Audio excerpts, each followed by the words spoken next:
Hello and welcome back to Cretaceous Cantina, where today we're having a look at the Mattel Jurassic World Roarivores Pteranodon. This is part of Wave 2 of the Jurassic World Roarivores line. Raptor Queen has previously reviewed the Ankylosaurus as well as the Ceratosaurus here on the channel if you'd like to check those out. So finally, Amazon got these in stock, $14.99 each. I was quick to order each one of them. Unfortunately, my Ceratosaurus arrived missing paint on his horns, so I ended up sending it back. But luckily, the Ankylosaurus and the Pteranodon didn't seem to have any issues. And that's why we're here today looking at the Pteranodon. It's different. It's quite big for a pterosaur. I'm not quite sure how it's going to scale up with the rest of the line, but in order to fit in the Roarivores line, it kind of had to be a little bit bigger than it really needed to be. So looking at the packaging here, more of the same. We've seen this before. It's the Jurassic World Fallen Kingdom line look, Owen in blue on the lower left. On the right, it shows you how to activate the action feature. And it even says new on the upper right, since this is a Wave 2 item. At the back, it says push button for sound and wing flapping action. Shows you how to do that there. More Roarivores on the lower left. Down here at the bottom, it looks like they're highlighting this information for whatever reason there. Okay, I'm gonna go ahead and spend a little bit of time, get this dino, or flying reptile rather, out of the packaging. When we come back, we'll take a closer look. Alright, so when you first get her out of the packaging, the Pteranodon's wings come folded in order for her to fit into the box. So what you want to do is simply fold them out. You can see that they're on these hinges right there, which I don't know why they are metal like that. It's kind of obvious, I would say. But basically you just fold them outwards like this and do the same thing on this side here. And now you have a much larger wingspan on your Pteranodon, and she looks pretty good. I think the sculpting detail on this one is very nicely accomplished. Looking at her head here, you can see there's a lot of nice texturing going on there to the details. This looks very much like the Legacy Pteranodon, and we'll compare them in just a moment. But I really like what they did here. I like the eye detail. Her eye is very small, but it looks very much like those JP3 Pteranodons. She even has the teeth as they did in JP3. But really nice sculpt overall. I gotta say that everything you would expect is here. Even the wings, lots of nice texturing, lots of nice detail that's been meticulously sculpted in there. I really like the way that they did these wings. It just gives it a very naturalistic, leathery look. And I don't really like the gloss that's been applied here to the green parts, or mostly to the back, I should say, and the legs, but it's an interesting coloration to be sure. You get more green at the bottom. In fact, it's just all green, so I find that to be a little bit disappointing. I think if they would have incorporated more colors, it definitely would have looked a little bit more interesting visually.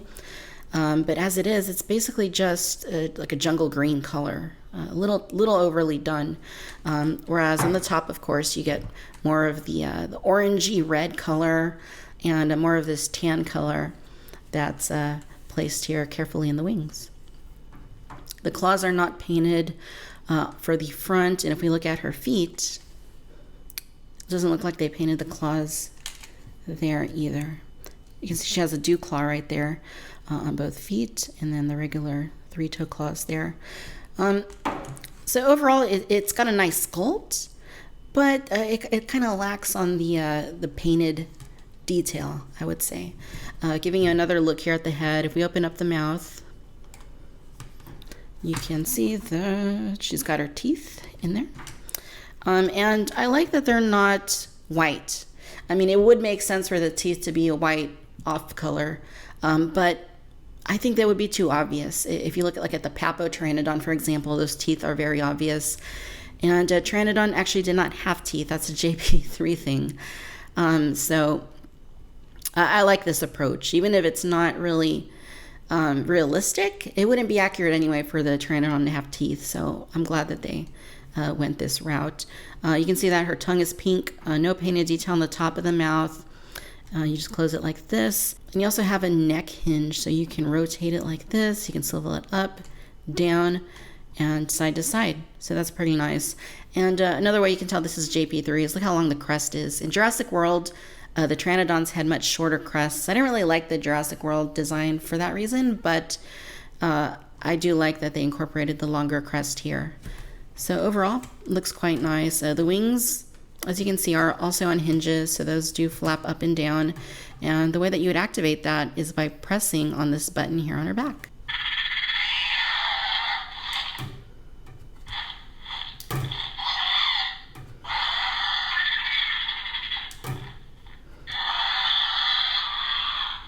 So it sounds like there's 3 or 4 sounds. And if you keep pressing the button, of course, she's going to keep flapping her wings.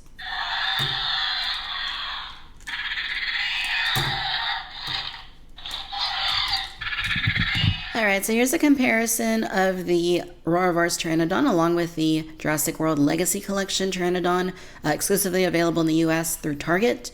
And I mean, these are very clearly based on the same digital sculpts. You have a very strong resemblance between the two. And if we look up closely at their heads, you can definitely see it there. I mean, pretty much everything about them is the same in terms of the sculpt, even the positioning of the wings, although these obviously are collapsible, whereas these ones are not. I really like the coloration of the Legacy Pteranodon, even though it's the flapping action's a little more, it doesn't work quite as well as it does on this one here, but I mean, this is a fun toy. It's not quite as detailed in terms of the paint as I would like. In fact, I don't really like this paint scheme a whole lot. I mean, it's all right. It's not that great. I mean, just visually, it doesn't seem too appealing to me. Although I really like how they did the wings. I don't mind the wings at all, but this green color I feel is kind of dark and just kind of drab looking, especially when you look at the bottom and all you have is green. Way too much green here. Speaker box is there. It's kind of pronounced, but if you have the figure like this, you're not really going to see it. And of course, you got the battery box right there. No articulation at the legs or anywhere else other than the wings and at the neck, and of course at the jaw. She does open her mouth quite a bit too, which is pretty fun. If you're doing the Jurassic Facts app, there you go. Human figure size comparison. Here's our single pack Owen figure. And you can see that the Pteranodon is absolutely massive compared to Owen. Whereas with the Legacy Pteranodon, they're a lot more proportionate one to the other. A lot more realistic of a size for Pteranodon. As far as our measurements go, the Pteranodon has a wingspan of 16 inches. That's pretty wide. From front to back, she's about 8.5 inches long. And from top to bottom, about 2.5 inches.